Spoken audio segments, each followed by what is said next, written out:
Muy buenas tardes, queridos estudiantes. Yo soy la doctora Jenny María Ángela Chávez Rodríguez y en esta oportunidad estudiaremos el tema referente a la parasitosis por trematodos y la segunda parte de lo que es la esquistosomiasis producida por el Schistosoma manzoni. Esta es la materia de parasitología y comenzamos.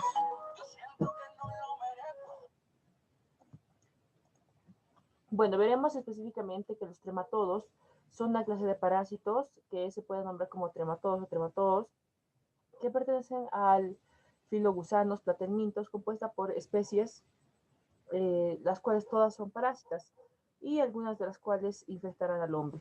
Son conocidos comúnmente como duelas por la forma que tienen, y la mayoría de los trematodos tienen ciclos de vida complejos con estadios que afectan a una o más especies como hospedadores, además del hombre.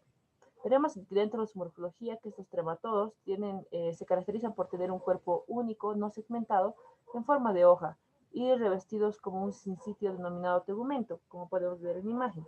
Además, tienen estructuras internas concretas como un aparato digestivo y sensitivo, entre otros.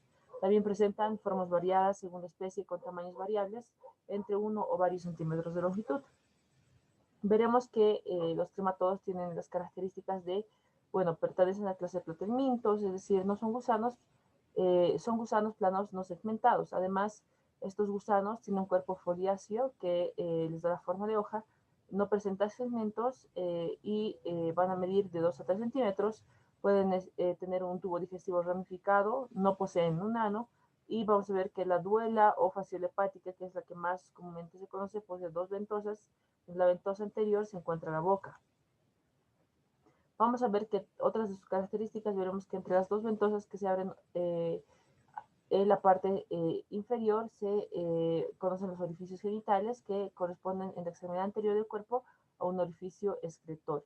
Veremos que los aparatos excretores y genitales también son aparatos ramificados, no tienen aparato respiratorio ni circulatorio. Presentan una respiración cutánea y hemolinfa que baña la cavidad general del cuerpo y así drena todo lo que es los desechos tóxicos del parásito. Veremos que estos trematodos son hermafroditas y se autofecundan. Muchos parásitos que van a infectar al hombre en esta clase de trematodos se fijarán en ellos y también utilizarán 2 o más ventosas para fijarse en su hábitat con sus ganchos. Veremos que se distribuyen en 2 órdenes, los cuales podemos ver que son los polistomos con varias ventosas y los ectoparásitos en los peces. Los distomos que hemos mencionado tienen 2 ventosas y los endoparasitosos vertebrados abarcarán en la especie de tipo duela o fasciola hepática. Bueno, comenzando con la segunda parte de la esquistosomiasis, veremos que la esquistosomiasis es específicamente producida por el mintotrematodo del género Schistosoma o esquistosoma. Es una causa específicamente en cuanto a epidemiología de alta tasa de morbilidad y mortalidad en África, América del Sur, Caribe, Oriente Medio y Asia. Veremos que es segunda enfermedad infecciosa con mayor prevalencia en el mundo y se calcula que hasta 600 millones de personas están en riesgo de adquirir esta parasitosis. En cuanto a la patogenia, veremos que la primera fase se da por la invasión de la cercaria, que se considera el agente o la forma infecciosa de este parásito. Puede originar, habíamos dicho que puede penetrar la piel, ocasionando un proceso de dermatitis, también ocasionar una migración de las larvas por la circulación. En la segunda fase existirá un daño tisular en los capilares y los órganos, embolismo y trombosis. En la tercera fase, lesiones de tipo fibrosis cicatricial. En la esquistosomiasis, la patogenia, veremos que la fase inicial de la cercaria, en la primera fase invade, causa lo que es la dermatitis. En la segunda causa, veremos que podría causar un daño tisular por los parásitos adultos muertos y también pondrá huevos en los capilares sanguíneos y vísceras. También veremos que los parásitos vivos no causan reacción porque incorporan antígenos a huéspedes balanzones rechazados. Cuando mueren estos parásitos es donde surgen los procesos de complicaciones como trombosis y embolismo. Además, los huevos formarán granulomas en estos procesos de trombosis por obstrucción, abscesos y también reacciones alérgicas afectarán vísceras como el hígado, vaso, colon, pulmón y vejiga. En cuanto a la patogenia, entonces veremos que los órganos afectados serán hígado, presentando por la parasitosis una hiperplasia, congestión, inflamación granulomatosa. En el vaso se presentará una hiperplasia, congestión e hipertrofia en el colon, una infiltración celular, abscesos y la presencia de ulceraciones. En el pulmón también veremos que existirán lesiones parenquimatosas de tipo granulomatoso, en el aparato urinario habrá la formación de úlceras o papilomas y lesiones de tipo fibroso y cicatrización en la tercera fase, donde existirá fibrosis hepática, hipertensión portal, cirrosis y fibrosis pulmonar.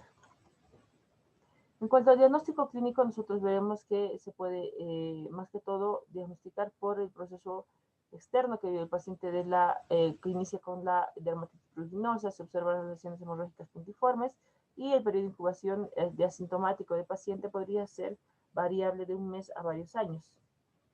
Veremos que el diagnóstico clínico se dará en la etapa de enfermedad aguda, se conoce como el síndrome de Katayama, donde el paciente pasa un proceso de urticaria, patomegalia, esplenomegalia y síntomas pulmonares.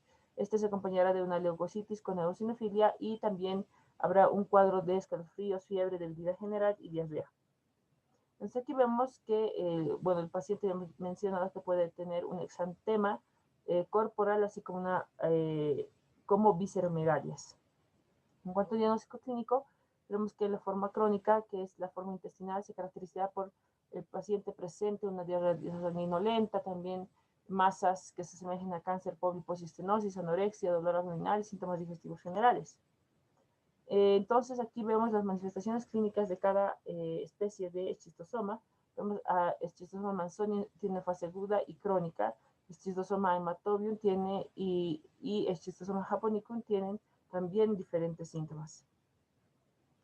En los factores de riesgo simplemente veremos que deberían tomarse en cuenta la presencia de caracoles acuáticos, de no beber agua contaminada, de bañarse o nadar en aguas contaminadas en áreas todavía endémicas, tal vez la orina que esté infectada, desinfectadas, y también ver las vías de drenaje, ver si es que el paciente viajó a zonas endémicas o hizo turismo rural, tal vez su profesión tiene que ver con prácticas agrícolas o proyectos de irrigación en represas.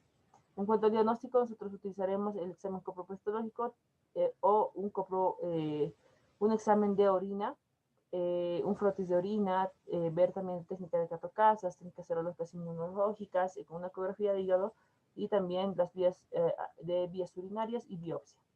En cuanto al tratamiento, podremos utilizar ya sea praziquantel o el otro medicamento que también está aprobado es la oxamiquina.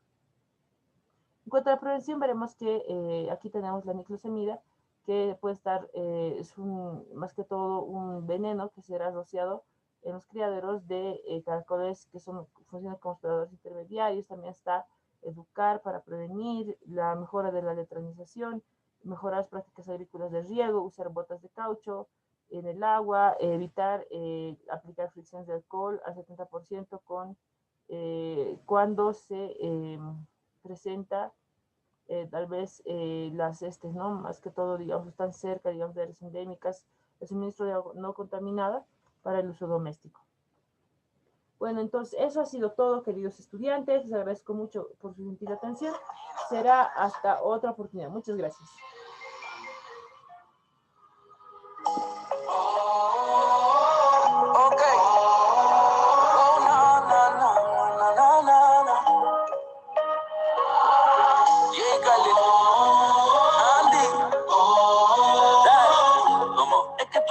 Perfecto, yo siento que no lo merezco. Sin ti nada tiene sentido.